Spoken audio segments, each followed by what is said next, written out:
हमारे महाप्रभु जगन्नाथ जी के परम भक्त, उनके वंशज मिले थे परसों तरसों हमको,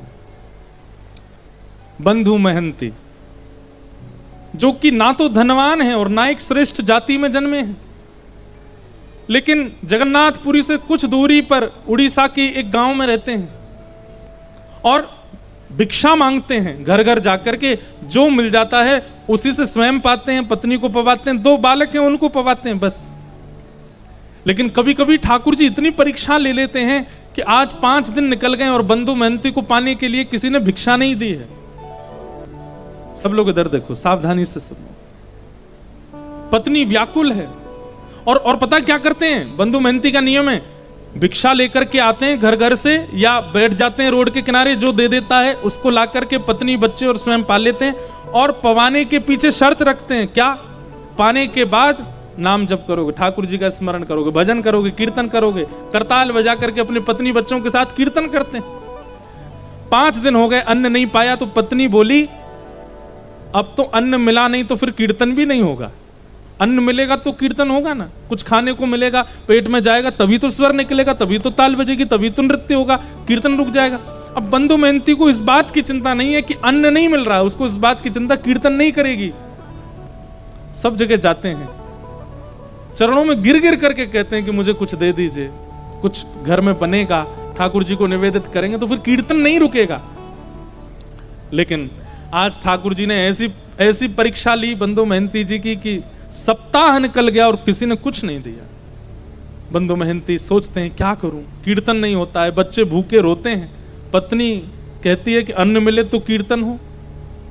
रात में मन बनाते हैं, पत्नी को उठाते हैं, बोलते हैं सुनो, मैंने तुम्हें आज तक बताया नहीं, मेरे एक मित्र हैं, अच्छा बहुत धनवान हैं, बड़े सुंदर हैं, खूब सारे जेवर पहन के घूमते हैं और लाखों करोड़ों लोग उनके चरणों में प्रणाम करते हैं।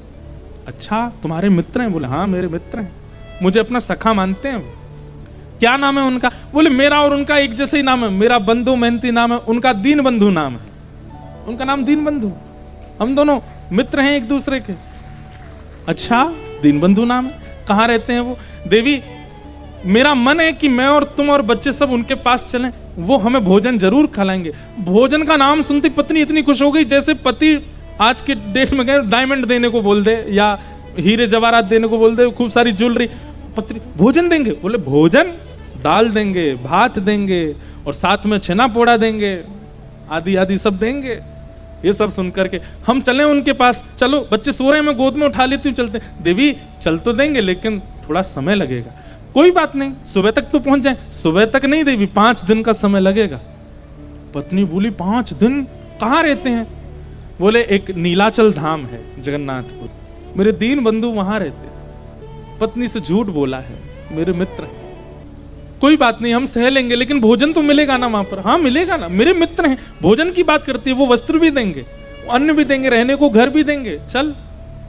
और अपनी पत्नी को लेकर के जा रहे हैं और रास्ते भर जगन्नाथ जी से प्रार्थना करते जा रहे हैं, हे महाप्रभु मुझे कुछ नहीं चाहिए तो मेरी लाज बचाना। मैंने इसको बोला है कि आप मेरे मित्र हो, कहीं आप मित्र बनकर के नहीं मिले तो इसके मन में अविश्वास हो जाएगा, और इसके मन में अगर अविश्वास हुआ ना तो मैं क्या करूंगा। अब इसी बहाने से अपनी पत्नी बच्चों से कीर्तन कराते हैं। अब तो 3 ही दिन में पहुंच जाएंगे, कीर्तन करो। कीर्तन करते हैं, जबरदस्ती करवाते हैं, लेकिन ये भी बंधुओं एक प्रकार से भगवत भाव है। आप स्वयं तो भगवत भजन करते हैं पर अपने मित्रों से और संबंधियों से भी भगवत भजन कराते हो, ये भी कृपा है। ठीक है, 1-2 बार कुभाव से करेंगे तो भी चलेगा, करेंगे तो सही।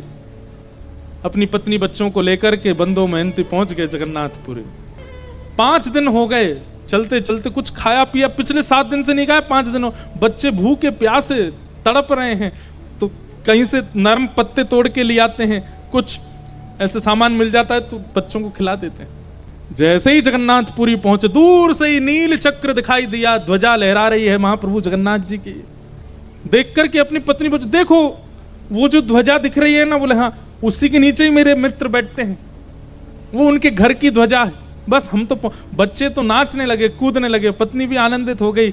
लेकिन महाप्रभु जगन्नाथ जी का आज तक केवल कथाओं में श्रवण किया था, पहली बार देखने जा रहे हैं बंधु महंती। ध्वजा देख करके ही मूर्छित हो गए।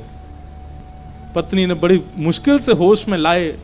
अब तो ज्यों ज्यों मंदिर पास आ रहा है त्यों त्यों नृत्य कर रहे हैं, और बार बार नृत्य करते करते घबरा जाते हैं, और घबरा कर कहते हैं महाप्रभु जी आप याद है ना, मैंने मित्र बताया है आपको, किसी और को नहीं दिखाना है, मुझे कोई प्रचार नहीं करवाना कि आप, मेरी पत्नी को बस दिख जाना कि आप मेरे मित्र हो, और दिखना भी नहीं, मैं उसको बोल दूंगा आप बहुत व्यस्त रहे तो बस भोजन प्रसाद पवा देना, इतना करवा देना, बस और कुछ नहीं चाहिए।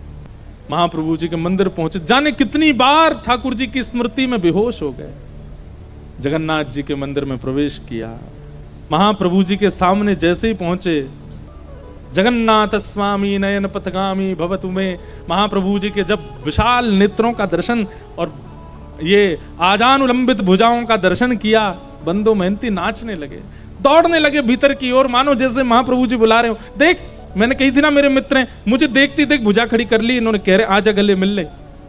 हाँ भुजा तो जाओ मिल लो, अभी नहीं ना, अभी वस्त्र नहीं धुले मेरे, अच्छे स्वस्थ वस्त्र पहनूंगा, ना धो के तैयार तब जाऊंगा भीतर। एक लाज तो बचा ली ठाकुर जी, अब दूसरी कुछ प्रसाद पवा देना। ऐसे बंदो मेहनती रात भर बैठे रहे मंदिर के द्वार पर, किसी ने भोजन नहीं पूछा। पत्नी बोली आप तो कह रहे थे कि आपके मित्र भोजन पवाएंगे, दाल भात और जाने क्या क्या आप हमको प्रलोभन दे रहे थे। अरे तू देखा नहीं कितनी भीड़ थी अंदर, कितने लोग बैठे थे वहां पर, अभी सबसे मिल रहे हैं, वो सुबह तक हो जाएंगे, कराएंगे ना हमको। और वहीं बैठ करके चिंतन करते जा रहे हैं महाप्रभु जी, कीर्तन करो कीर्तन करो, तुम पे तो घूम फिर के कीर्तन आता है, अब तो हम कीर्तन तभी करेंगे जब महाप्रसाद मिलेगा। अर्धरात्रि का समय सब चले गए, और बंदो मेहनती केवल हाथ जोड़ करके रुदन करते हुए ठाकुर जी से प्रार्थना कर रहे, नाथ लाज बचा।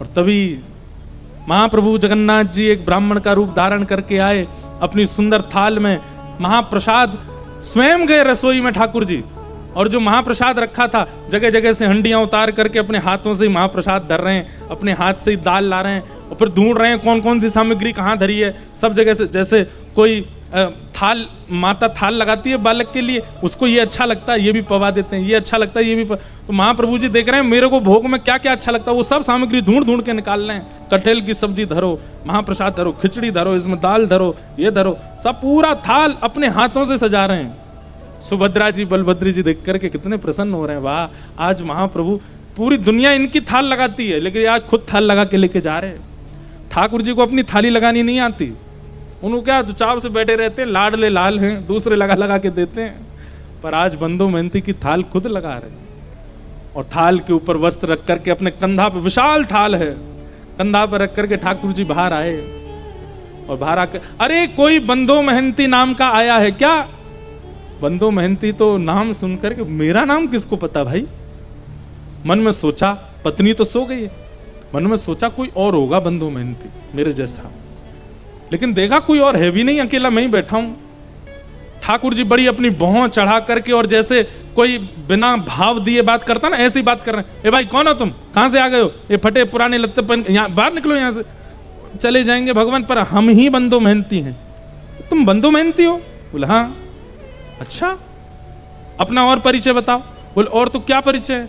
परिचय यही है कि मेरे पास ना तो घर है, ना व्यापार है, ना संपत्ति है, ना धन है, कुछ भी नहीं है, ठाकुर जी को अपना मित्र मानता हूं बस। अरे यही परिचय तो पूछ रहे थे, महाप्रभु जगन्नाथ जी आए थे स्वप्न में, और स्वयं भगवान ही कह रहे हैं, बोले प्रभु महाप्रभु जगन्नाथ जी आए थे स्वप्न में, स्वप्न में आके बोले मेरा मित्र बंदो मेहनती। बोले 1 मिनट रुक जाएंगे? बोले क्यों? पत्नी को उठा दूं, उसके सामने बोल दो ये बात कि मेरे को मित्र कहा महाप्रभु जी ने। अपनी पत्नी को उठा रहे हैं, पत्नी को उठाया, पत्नी बोली क्या हुआ? बोले देख महाप्रसाद लेके खड़े। एक बार दोबारा बोलेंगे ठाकुर जी ने स्वप्न में क्या कहा? बोले ठाकुर जी स्वप्न में आके बोले हमारा मित्र बंदो मेहनती बैठा है बाहर, उसको महाप्रसाद देख के आओ। सुन करके अब महाप्रसाद देख करके तो बच्चे पत्नी खुश हुए, लेकिन बंदो मेहनती तो ये शब्द सुनकर के ही प्रसन्न हो गया कि ठाकुर जी ने मित्र मान लिया। वहीं रोने लगा, ब्राह्मण के चरण पकड़ लिए, बोले सुनिए मेरी तो योग्यता नहीं मैं उनको जाकर के प्रणाम करूं, आपने मेरी लाज बचा ली, पत्नी मेरी तरफ से दंडवत कर देना, एक बार हृदय से लगा लेना। बोले कि समय मिलेगा जगन्नाथ जी खुद ही बुला लेंगे तुमको भीतर, महाप्रसाद पाओ। और सुनो ये थाल बहुत महंगा थाल है, इसको व्यवस्थित ऊपर पहुंचवा देना मंदिर में। जी जी हम पहुंचवा देंगे। अब महाप्रसाद आया, बच्चों ने पेट भर के पाया, पत्नी ने पाया, बंदो मेहनती ने पाया। बंदो मेहनती को भूख थोड़ी थी, वो तो भूख मर गई ठाकुर जी की बात सुन करके। रात में बर्तन धो करके विशाल थाल, उसमें रत्न जड़े थे, इतना महंगा थाल। अब वो तो पूरे घूम आए मंदिर के आसपास, कोई मिला नहीं। बोले थाल किसको दूं मैं? ठाकुर जी की लीला, ना द्वार पर कोई है, ना कहीं कोई स्थान है रखने का। वो मन में सोच रहे मैं कहीं भी रख के चला जाऊं तो कोई ले गया तो अपने पास छुपा करके थाल को धर लिया। सुबह होगी, द्वार खुलेंगे तो भीतर दे दूंगा पुजारी जी को। प्रातः काल होते ही महाराज मंदिर में हड़कंप मच गया। ठाकुर जी का थाल चोरी हो गया, ठाकुर जी का थाल चोरी हो गया। रसोई घर से दूसरी आवाज आने लगी। बोले क्यों? हंडियां फूटी पड़ी हैं, चावल बिखरे पड़े हैं, पता नहीं कौन भीतर घुसा था, सारी सामग्रियां फैला दी हैं। ठाकुर जी हैं, व्यवस्थित थोड़ी रहते हैं, यूं यूं उठा दिए होंगे सब सामान, गिर दी होंगी हंडी। हल्ला मचा, ढूंढने लगे। इतने में बंधु महंती के नेत्र खुले, ये अपनी थाल लेकर के मंदिर में ही पहुंच गए। और जैसे ही इनके हाथ में थाल देखी तो शरीर की अवस्था, वस्त्रों की अवस्था से लगता ही नहीं है कि इसके पास थाल। चोर ही मालूम पड़ रहा था। बिना पूछे बिना जाने ही मारपीट शुरू कर दी। और जैसी मारपीट होनी शुरू हुई, बंधु महंती तो वाह जगन्नाथ, जय हो जगन्नाथ, आहा जगन्नाथ। रात में तो छेना पोड़ा खिला रहे थे, रात में तो रसगुल्ला खिला, सुबह लात घुसा पड़वा रहे हो, वाह जगन्नाथ तेरी लीला बड़ी अद्भुत है। पत्नी आकर इनको मत मारिए, ये जगन्नाथ जी के मित्र। बोले अच्छा जगन्नाथ जी का मित्र, इसको बताते हैं हम। अरे रात में जगन्नाथ जी ही दे करके गए। हाँ जगन्नाथ जी पर और तो कोई काम ही नहीं, इसको देने जाएंगे। इस पर पहनने के लिए वस्त्र तो अच्छे नहीं है, महाप्रभु जगन्नाथ इसको महाप्रसाद पमाएंगे। इतना मारा कि बंधु महंती बेहोश तो नहीं हुए पर ठाकुर जी के ध्यान में चले गए। बोले नाथ आपकी लीला, श्रीमद् भागवत में गोपियां कहती हैं, मैवम विभोर हति भवान गदितम नृशंसम संत्यज्य सर्व विषयाम तव पाद मूलम। हे ठाकुर जी, सब चीज छोड़ करके भक्त आपकी शरण में आता है, लेकिन आप परीक्षा लेने से बाज नहीं आते, आप बहुत परीक्षा लेते हो।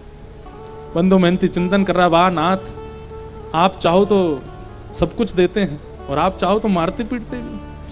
ठाकुर जी तुरंत दैतापति राजा के स्वप्न में गए और कहे, बोले मेरा परम सखा बंधु महंती, यार तुम्हारे लोग उसको मार रहे हैं, अभी जाओ जाकर के उन लोगों को रोको और उन सबको बताओ। उनका दिमाग नहीं चलता, खुद वो स्वयं नहीं विचार कर सकते। जब मंदिर का ताला नहीं टूटा है, मंदिर के अंदर के सांकर तक नहीं खुली है, तो फिर भीतर से थाल बाहर कैसे चला गया?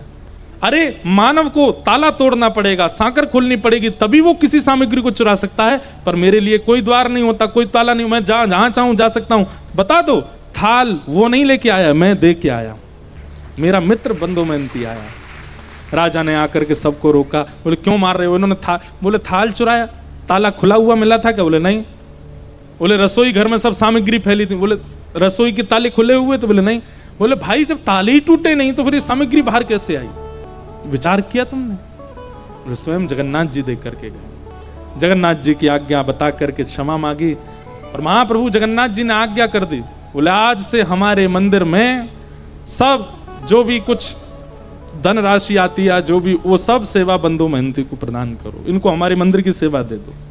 आज तक महाप्रभु जगन्नाथ जी के मंदिर की सेवा उन्हीं के वंशज करते आ रहे हैं। परसों तरसों हमें मिले थे, कोई उनके वंश के ही आए थे, भुवनेश्वर से मिल के गए। कैसे कृपालु है नाथ। परीक्षाएं तो बहुत लेते हैं, लेकिन अपने उत्कंठा को डगमगाने मत देना। बस जीवन में पड़ाव बहुत आएंगे, भक्ति मार्ग में रुकावटें बहुत आएंगी, विचलनता बहुत ज्यादा आवेगी, लोगों के द्वारा बहुत कुछ सुनना पड़ेगा, पर आप अपनी मिलन की जो वो भावना है उसको खत्म मत होने दो, वो यथावत रहने दीजिएगा। श्रीमद् भागवत में कथा आती है राजा अम्बरीश की। अम्बरीश राजा कैसे राजा है पता है? केवल पृथ्वी के राजा नहीं है, 3 लोक के राजा हैं। पृथ्वी का भी राज्य उनके अंडर में आता है, स्वर्ग का भी राज्य और रसातल का भी, तीनों के राजा, यानी कि इंद्र और यमराज भी कोई कोई आज्ञा लेते हैं उनसे। ऐसे राजा अम्बरीश। उन अम्बरीश राजा के विषय में कहते हैं कि वो खुद ही सेवा करते हैं ठाकुर जी की। श्रीमद् भागवत में प्रसंग आता है श्री अम्बरीश महाराज का। सीखने वाली बात है, बहुत ध्यान से सुनिएगा। अम्बरीश राजा के विषय में क्या कहते हैं? सप्तद्वीप के राजा हैं, इनके पास ना तो धन की कमी है, ना श्री की कमी है, ना संपत्ति की कमी है, ना भोग विलास की कमी है। लेकिन अम्बरीश राजा का एक बहुत विशेष गुण यहां भागवत जी में बताया गया। क्या? कोई भी काम है, कोई बहुत बड़ा राजा मिलने के लिए आया है तो कहते हैं मंत्री जी आप जाकर के मिल लीजिए, समझ लीजिए क्या कहना चाहते हैं। कोई बहुत बड़ा व्यापारी आया है तो अपने परिवार के लोगों को भेज दो, तुम जाके कर लो उस काम को। लेकिन इतने बड़े राजा होने के बाद भी यहां पर लिखा है करौ हरेर मंदिर मार्जनादिशु, सारी क्रियाओं को अपने परिवार और अपने सेना को बांटते हैं, लेकिन ठाकुर जी की निज सेवा खुद करते हैं। मंदिर में किसी का प्रवेश नहीं, मंत्री महामंत्री संतरी सब बाहर रहो, झाड़ू से लेकर के ठाकुर जी की सेवा सब राजा अम्बरीश स्वयं करते हैं। और केवल इतना नहीं, ठाकुर जी के भोग में बनने वाली जो सब्जियां हैं, वो सब्जियां जो खेत में लगती हैं वो खेती भी खुद करते हैं। उन सब्जियों को तोड़ने भी खुद जाते हैं, उनको धो करके अमनिया करके सब्जी भी स्वयं बनाते हैं, रोटी भी स्वयं सिद्ध करते हैं, श्रृंगार भी स्वयं करते हैं, मंदिर में पोंछा झाड़ू बर्तन सब अपने आप करते हैं। और एक जगह तो वर्णन आता है अम्बरीश राजा के मन में असंतुष्टि हो गई। कैसी? मैं अभी सेवा में कोई चूक कर रहा हूं, राजा हैं पर सुबह केवल एक बार मुकुट पहनते हैं, पूरी दुनिया को दिखा देते हैं एक बार सभा में, फिर उसके बाद मुकुट उतार करके और स्वापी वगैरह कमर पर बांध करके और बिल्कुल सेवक बन करके अपरस में सेवा में चले जाते हैं ठाकुर जी की में। एक दिन अम्बरीश राजा के मन में आया कि मुझसे सेवा में कुछ तो छूट रहा है, ऐसी कौन सी सेवा है जो शायद मैं नहीं करता हूं, कहीं और से हो रही है। और तभी उनके मन में क्या आया, आटा गूंद रहे थे, सप्त द्वीपों का राजा अम्बरीश आटा गूंद रहा है, पत्नी को भी अधिकार नहीं है सेवा में आने का, तुम बाहर रहो, बच्चों को संभालो, परिवार को, ठाकुर जी की सेवा मैं खुद करूंगा। आटा गूंदते गूंदते मन में आया ये आटा पहले अनाज था, ये आटा कैसे बना? बोले आटा बना पीसने से, किसी ने चक्की में किसी और ने पीसा है। अपने सब सैनिकों को बोले आटा कौन पीसता है? बोले वो लोग पीसते हैं। बोले उनसे कहो चक्की घर पे दे जाए, मैं पीसूंगा खुद। इतनी सेवा भी कोई और नहीं करेगा, ये भी मैं ही करूंगा, मेरे प्रभु हैं, मेरे नाथ हैं, मेरे स्वामी हैं, उनकी सेवा में चूक कैसी? और जब चक्की आ गई घर में, रानी मंत्री संतरी सब सिर पे हाथ धर के बैठे, बोले पागल हो गए हमारे, इनको सप्त द्वीपों का राजा बना किसने दिया है? ये चक्की खुद पीस रहे हैं। और चक्की के पास बैठ करके गेहूं लेकर के डालते जा रहे हैं और अम्बरीश राजा स्वयं अपने हाथों से चक्की पीस रहे हैं। इस दृश्य को देख करके ठाकुर जी रोक नहीं पाए स्वयं को, और अम्बरीश राजा के मंदिर में बैठे ठाकुर जी सचल प्रकट हो गए और दौड़ करके जाकर के अम्बरीश को हृदय से लगा लिया। बोले तुम्हारी भक्ति से मैं बहुत प्रसन्न हूं, तुम्हारे पास क्या कमी है? अरे कोई एक नगर का राजा होता, एक देश का राजा होता, तुम सप्त द्वीपों के राजा हो। तुम्हारी भ्रगुटी टेढ़ी करने पर देवता भी हिल जाते हैं और तुम यहां चक्की पीस रहे हो मेरी सेवा के लिए।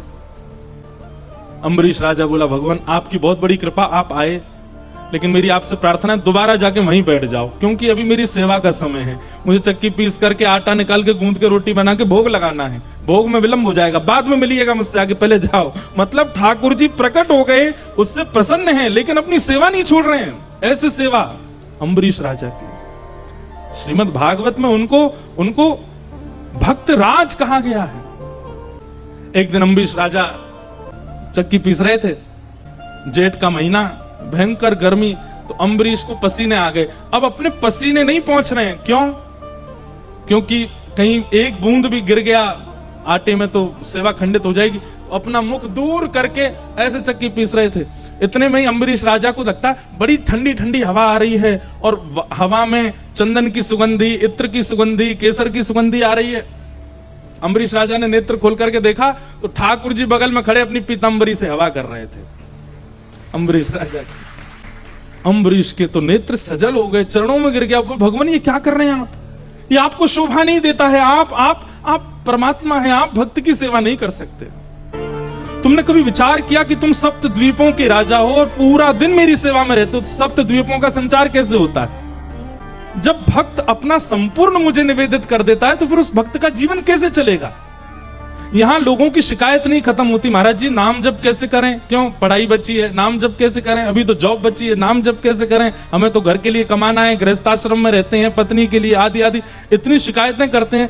पर अम्बरीश तुमने कभी कोई शिकायत नहीं की, तुम पूरे दिन सेवा में रहते, तुम कभी सोचते नहीं तुम्हारा घर परिवार चलता कैसे? मैं ही तो चलाता हूं। जब भक्त अपना सर्वस्व मेरे सेवा में अर्पित कर देता है, उस भक्त का सब कुछ संभालने की, तुमको आज पता चला कि तुम्हारी हवा में कर रहा हूं, बाकी तो तुम्हारा राज्य पूरा मैं ही चला रहा हूं, क्योंकि तुम पूरे दिन सेवा में रहते हो। अम्बरीश राजा एकादशी व्रत करते थे और आपका नियम था कि आप समय पंचांग देख करके द्वादशी कब लग रही है, तभी पारणा करते थे। और आपका नियम था कि आप एकादशी के बाद द्वादशी पारणा में पहले वैष्णव संतों को प्रसाद पवाते थे। हर एकादशी पर वैष्णव संतों को प्रसाद पवाने के बाद जब वैष्णव प्रसाद पाकर के चले जाते, उनके प्रसाद को मुख में धारण करके आप अपनी एकादशी व्रत को पूर्ण करते थे। ऐसी एकादशी करते थे अम्बरीश राजा। इसीलिए कहा अम्बरीशो महाभाग, महाभागवत। एक तो होते हैं भागवत, इनका नाम है महाभागवत। सामान्य एकादशी नहीं है। वैष्णव भक्तों को प्रसाद पवा करके उनके फिर प्रसादी ग्रहण करके एकादशी व्रत की पूर्ति, ये उनका प्रत्येक एकादशी का नियम है। आज एकादशी व्रत के पारणा में प्रसाद पाने के लिए भृगु ऋषि आए और साथ में अपने हजारों शिष्यों को लेकर के आए हैं। आए, चरण धोए, चरण धो करके उनका तिलक किया, बहु सम्मान किया, माला पहनाई, दक्षिणा प्रदान की। अम्बरीश राजा ने कहा भगवान प्रसाद तैयार है, आप पाने के लिए विराज जाइए। भृगु ऋषि बोले अभी संध्या का समय हो गया है, हम संध्या करके आते हैं, स्नान करके आते हैं, तब तक तुम प्रसाद की तैयारी करो, हम अभी आ रहे हैं। अच्छा, भृगु ऋषि प्रसाद पाने और व्रत पूर्ण कराने नहीं गए थे, वो परीक्षा लेने ही गए थे अम्बरीश राजा की। नारद जी से इतनी प्रशंसा सुनी थी। नारद जी जब भी मिलते भृगु ऋषि को तब कहते भाई भक्त तो अम्बरीश है, सप्त द्वीपों का राजा भक्त अम्बरीश है, उस जैसा भक्त नहीं देखा। तो इनके मन में भी आया हम भी तो देखें ऐसा कैसा भक्त है। अम्बरीश महाराज का नियम था कि आप संतों को प्रसाद पवाते और जैसे ही पारणा का समय होता उसी समय प्रसाद ग्रहण करके अपना व्रत खोलते थे। संध्या में बहुत कम समय लगना था, लेकिन भृगु ऋषि जानबूझ करके समय व्यतीत कर रहे हैं ताकि उसके पारणा का समय निकल जाए। फिर देखता हूं कि धर्म को प्रधानता देगा कि संत वैष्णवों की सेवा को प्रधानता देगा। यहां अम्बरीश बड़े व्याकुल, समय निकलता जा रहा है, पारणा का समय हो रहा है, क्या करें, अभी तक भृगु ऋषि आए नहीं है, प्रसाद पाया नहीं है, मैं कैसे अपना व्रत पूर्ण करूं। और उसके बाद यदि व्रत पूर्ण करता हूं तो अभी तक जो मेरा नियम चला, इससे कोई ठाकुर जी नाराज नहीं होते। कई लोगों का नियम होता है कि वो बिल्कुल एग्जैक्ट टाइम पे ही व्रत खोलते हैं। इससे अगर आप चूक जाओ तो ठाकुर जी नाराज होंगे, ऐसा नहीं है। पर हां, कई बार नियम होता है। नियम को आप जितनी श्रेष्ठता से परिपूर्ण करते हो, भाई स्कूल जाने का समय है 7 बजे, अब 7 बजे अगर पहुंच जाते हो, फर्स्ट क्लास अटेंड कर लेते हो तो अटेंडेंस में नाम आ जाता है कि प्रेजेंट थे। अब लेट पहुंचोगे, फर्स्ट क्लास ही निकल गई, क्लास टीचर अटेंडेंस लेके चले गए, आपकी अटेंडेंस ही लग पाई। अब लग तो जाएगी, बाद में आप क्लास टीचर को जाके बोलोगे मैं आया था, लेट आया था, आप मेरी अटेंडेंस लगा दो। पर समय से पहुंचने पर अटेंडेंस हो जाती है कि हाँ ये उपस्थित थे। ठीक उसी प्रकार समय पर नियम की पूर्ति करने से उपस्थिति दर्ज होती है, लेकिन कभी नियम टूट जाए तो उससे ठाकुर जी नाराज नहीं होते हैं। लेकिन अम्बरीश राजा का नियम था कि अपने समय से ही पारणा करना है। और यहां भृगु ऋषि तो जबरदस्ती आत्मजल लेकर के बैठे हैं, संध्या कर रहे हैं, बोले कि आज इसका समय ही निकले, देखता हूं क्या करेगा। 2-4 मिनट रह गए थे, वशिष्ठ ऋषि के चरणों में जाकर के प्रणाम किया, अपने गुरुदेव को प्रणाम करते हुए अम्बरीश राजा बोले भगवान कुछ बताइए ना, भृगु ऋषि आए प्रसाद पाने लेकिन अभी तक आए नहीं और मेरे पारणा का समय हो गया, मैं क्या करूं, मेरा नियम टूट जाएगा। मेरे नियम में मुझे कुछ समृद्धि या उपलब्धि नहीं चाहिए, केवल भगवत दर्शन का नियम रखा है मैंने। मैं इस नियम को इसलिए पालन करता हूं ताकि ठाकुर जी मेरे हो जाएं बस। और कहीं ये नियम टूट गया तो ठाकुर जी मेरे होने में दिक्कत ना हो जाए। वशिष्ठ ऋषि बोले देखो तुम एक काम करो, बोले क्या, ठाकुर जी का अभिषेक करो और अभिषेक करके जो पंचामृत ठाकुर जी का होगा उसका पान करो, अपना नियम भी हो जाएगा और फिर जब भृगु ऋषि पाके चले जाएं तो उस प्रसाद को पा लेना। और आपने तुरंत ठाकुर जी का अभिषेक किया पंचामृत हाथ में लेकर के, और जैसे ही पारणा का समय हुआ तुरंत उसको पान करके अपना नियम पूरा कर दिया। ये यहां पी ही रहे थे कि इतने में भृगु ऋषि आ गए। और भृगु ऋषि आकर के बोले अच्छा, हमको बुलाना तो ढोंग है तुम्हारा, तुम तो केवल अपने नियम के पक्के हो, अपने नियम का पालन करना जानते हो। अरे जब ये नियम था कि कोई ऋषि आकर के पाएगा उसके प्रसाद के बाद ही मैं ग्रहण करूंगा, तो ये नियम तुमने तोड़ा क्यों? अम्बरीश राजा बोले नहीं, मैंने वैसे नहीं, कोई भाव नहीं था भगवान, अन्न सेवन तो अभी भी आपके प्रसाद के बाद ही पाऊंगा, केवल मेरे एक समय पर नियम पूर्ति के लिए मैंने गुरु आज्ञा लेकर के बस चरणामृत लिया। लेकिन भृगु ऋषि क्रोध में भर गए, तुरंत अपनी जटा फेंक करके नीचे, कृत्या नाम की राक्षसी प्रकट हो गई और उसको कहा विध्वंस कर दो अम्बरीश राजा का। अम्बरीश राजा तो हाथ जोड़ करके बैठ गए, नेत्रों से आंसू, बोले भगवत मिलन तो हुआ नहीं, एक राक्षसी के द्वारा वध होगा मेरा। हे नाथ मेरी रक्षा करो, मैंने जानबूझ करके वैष्णव अपराध नहीं किया है, मैंने ऋषि का अपराध जानबूझ केवल अपने नियम की रक्षा के लिए आपका चरणामृत सेवन किया है। ठाकुर जी से कहां देखा जा रहा था, प्रबल प्रेम के पाले पड़कर हरि को नियम बदलते देखा, अपना मान टले टल जाए पर भक्त का मान न टलते देखा। तुरंत भगवान ने सुदर्शन जी को आज्ञा की, बोले जाइए पहले तो कृत्या को खत्म करो, और उसके बाद ये बहुत सबको श्राप देते रहते, भृगु ऋषि आज इनको मजा चकाओ। इतने में ही देखा कि दूसरे सूर्य के समान तेज पृथ्वी की ओर आ रहा है। देख करके कृत्या घबराई, वो सूर्य नहीं था, सुदर्शन जी महाराज थे। हमारे जगन्नाथपुरी में महाप्रभु जी 4 विग्रह में विराज रहे हैं, श्री जगन्नाथ जी, सुभद्रा जी, बलराम जी, और श्री जगन्नाथ जी के ठीक बगल में श्री सुदर्शन जी। सुदर्शन यहां संगी रहते हैं ठाकुर जी के, और सुदर्शन जी भी विकराल रूप में नहीं है, वह सामान्य से रूप में है। नील चक्र के रूप में ऊपर मंदिर के ऊपर जो चक्र विराजमान है वो नील चक्र के रूप में, वहां सुदर्शन जी का एक चक्र रूप में दर्शन है। बाकी ठाकुर जी के बगल में तो वंशी की तरह सुदर्शन जी बैठे हैं, और जगन्नाथ जी इतने बड़े हैं तो वंशी की तरह ही लगती हैं सुदर्शन जी महाराज। सुदर्शन जी को आज्ञा कर दी, जाकर के कृत्या का वध कर दिया, और कृत्या के बाद सुदर्शन जी भागे भृगु ऋषि के पीछे। तीनों लोकों में डोल लिए, इंद्र से जाकर के कहा रक्षा करो, नहीं कर पाए, शंकर जी से कहा रक्षा करो, नहीं कर पाए, यमराज से कहा रक्षा करो, नहीं कर पाए। दौड़ते दौड़ते सुदर्शन जी से ही बोले कि भैया कैसे बचा, आपसे कैसे बचूं, आप ही बताओ। बोले जिन्होंने हमको छोड़ा उनके पास जाओ। दौड़े दौड़े भगवान के पास गए, बोले प्रभु मुझे क्षमा कर। भगवान बोले देखो ये सुदर्शन जी रहते हमारे पास हैं, पर ये हमसे ज्यादा हमारे भक्तों के सेवक हैं। ठाकुर जी की लीला देखो, क्या कह रहे हैं, बोले हमसे ज्यादा हमारे भक्तों के सेवक हैं, हमारे कहने से नहीं रुकेंगे ये। अगर भक्त राज अम्बरीश कह देगा तो ये रुक जाएंगे, और उसके लिए आपको अम्बरीश के चरणों में जाकर के क्षमा याचना करनी पड़ेगी। कितने अपने भक्तों से कितना प्रेम करते हैं ठाकुर जी।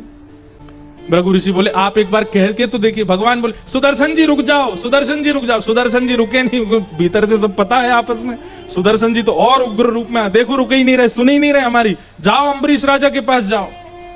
अंत में भृगु ऋषि दौड़े दौड़े आए और साष्टांग प्रणाम किया अम्बरीश राजा को, मुझे क्षमा कर दो, मैंने तुम्हारी परीक्षा की, मुझसे अपराध हो गया।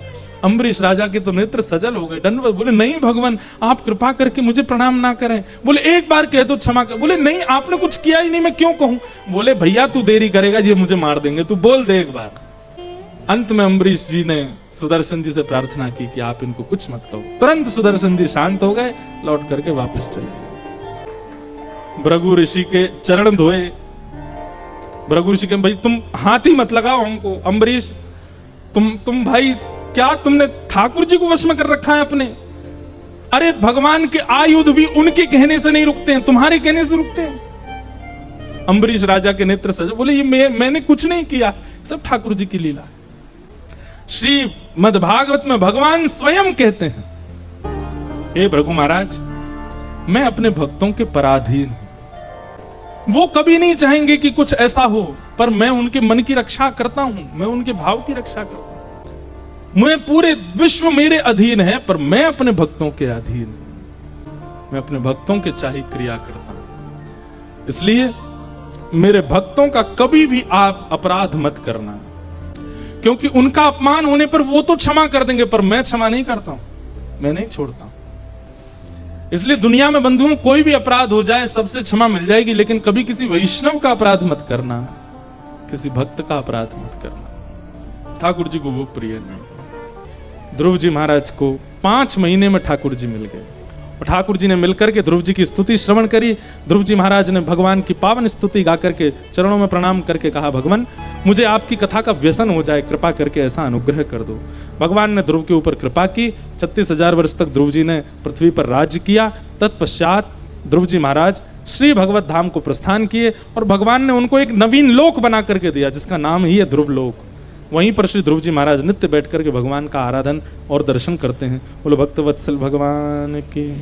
ध्रुव जी के वंश में राजा अंग, इनके बेटा बैन के ही यहाँ भगवान पृथु हुए और पृथु महाराज ने 10,000 कान मांगने का वरदान मांगा। ऐसे सब क्रम सुनाए गए। तत्पश्चात ऋषभदेव महाराज जी का चरित्र सुनाया, जिनके वंश में श्री भरत जी हुए, जो कि अपने तृतीय जन्म में भरत जी महाराज दूसरे जन्म में हिरण बने, तीसरे जन्म में जड़ भरत बन करके आए और रहुगण राजा को इन्होंने ज्ञान उपदेश किया। अद्भुत कथा यहाँ पर सुनाई गई। भूगोल खगोल का वर्णन किया, नरकों का वर्णन किया गया। सब कथाओं को हम प्रणाम मात्र करते